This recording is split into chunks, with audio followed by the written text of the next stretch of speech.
Welcome to Book Summary. Today, we're exploring psychologist M. Scott Peck's groundbreaking work, The Road Less Traveled. Ever feel like life is just one crisis after another? You solve one problem, and boom, another one shows up immediately. Have you ever asked yourself in the dead of night why your life is so hard? Here's the thing, it's not your fault. This is just how life works. As Peck says in the very first line that woke up millions of readers, life is difficult. That might sound depressing, right? But actually, it's the opposite. This realization is where inner peace and true freedom begin. Here's why. Once you accept that life is inherently difficult, you stop wasting time and energy complaining about why things are hard. Instead, you start thinking, what can I actually do about it? Once you shift your perspective, you're already on the path to change.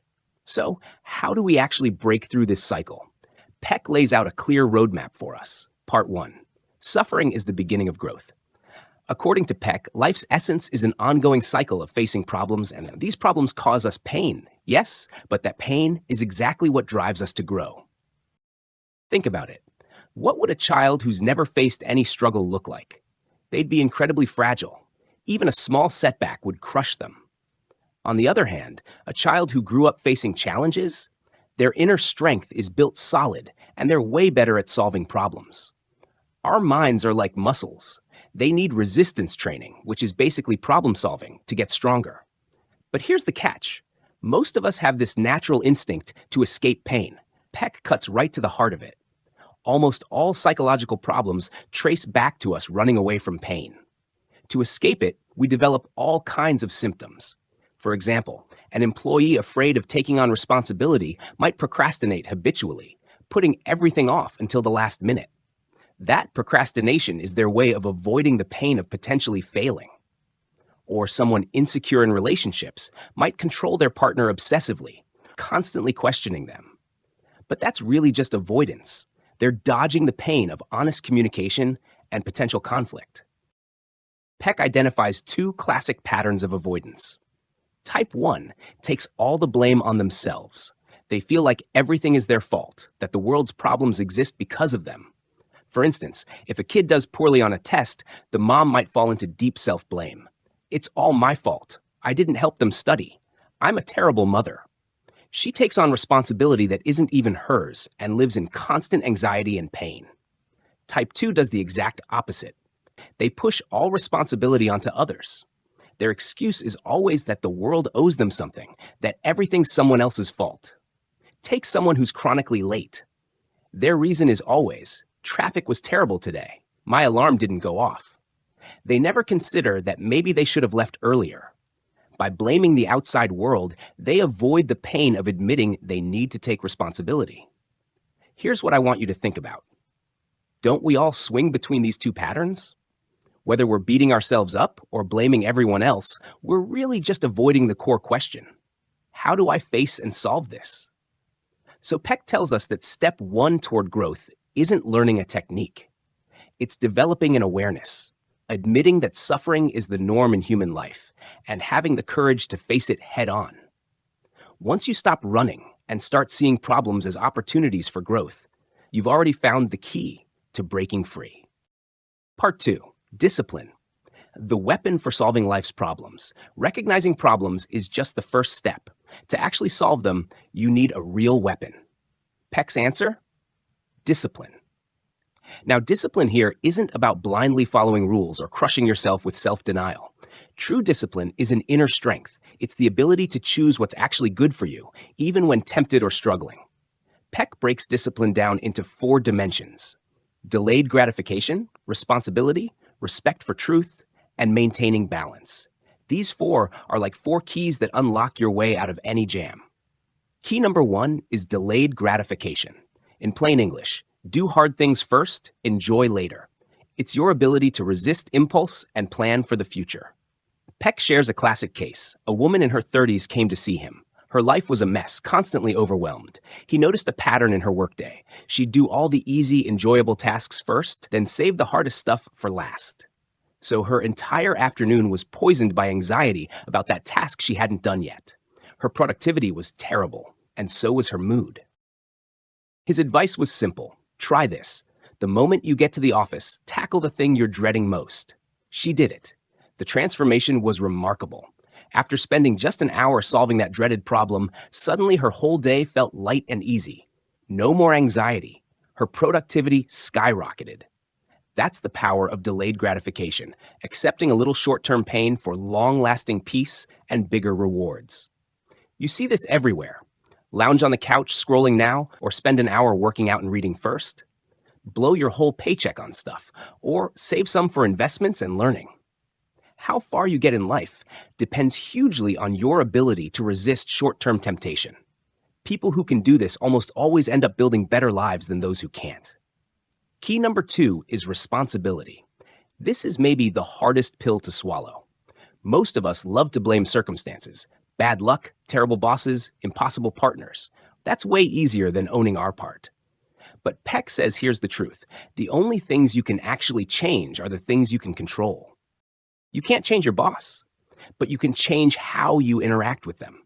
You can pick your attitude. You can even choose to leave that job. Those are your problems to solve. This simple question has tremendous power. It shifts focus from what we can't control back to what we actually can. When you stop playing the helpless victim and start seeing yourself as someone who makes real choices, you break free from feeling powerless. That's when real change becomes possible. Key number 3, respect for truth. This means staying loyal to reality, even when the truth hurts. Peck uses a powerful image. Each of us has a map in our mind of how the world works. We navigate by that map, make decisions based on it. But the world is constantly changing, and our mental maps are usually outdated. Someone who grew up poor might have a map that says, money is everything, grab it at any cost. That was true survival wisdom back then. But if they carry that same map into adulthood, they might sacrifice their health, family, and morals just to get money. That leads to even worse suffering. Respecting truth means having the guts to constantly update your mental map. When reality and your map don't match, you can't just ignore it. You can't blame reality for being wrong. This process hurts because it means letting go of parts of your past self. But Peck says this painful process of updating your map brings you closer to reality and makes your life path smoother. The 4th key, balance. This is the hardest one to master. It requires flexibility and judgment when applying the other 3. What does balance mean? For example, when you take responsibility, you also need to know. Some things genuinely aren't your responsibility.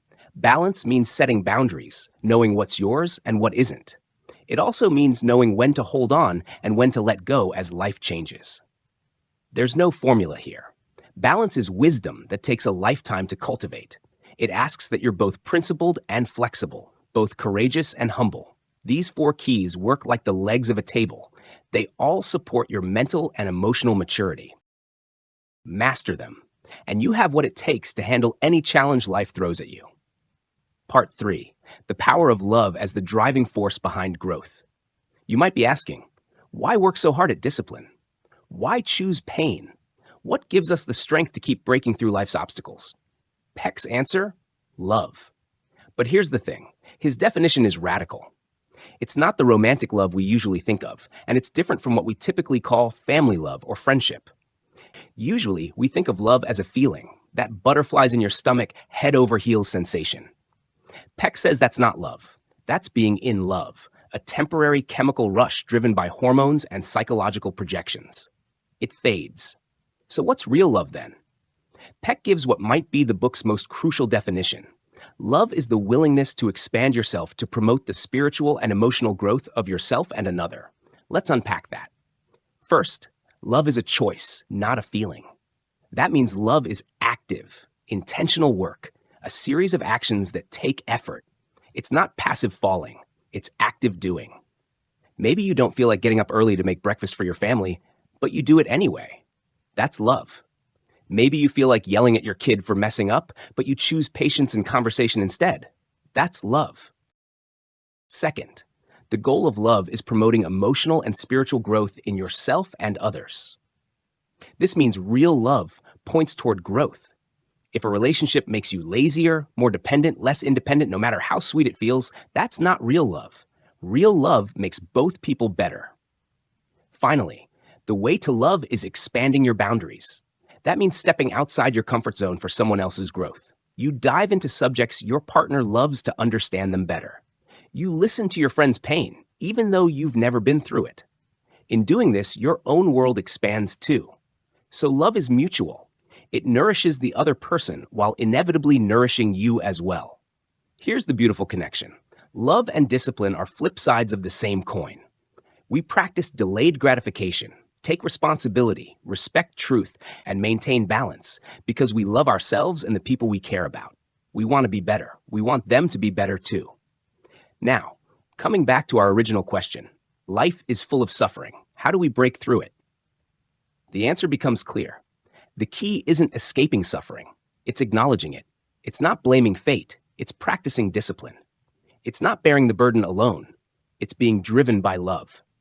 Peck tells us this path is tough, but it leads to true freedom, genuine peace, and profound happiness. It won't give you a life without problems. Instead, it makes you someone capable of handling any problem. To close, here's a quote from the book that really sums it up. The only real security in life comes from fully experiencing life's insecurity. What do you think about that? Drop your thoughts in the comments below.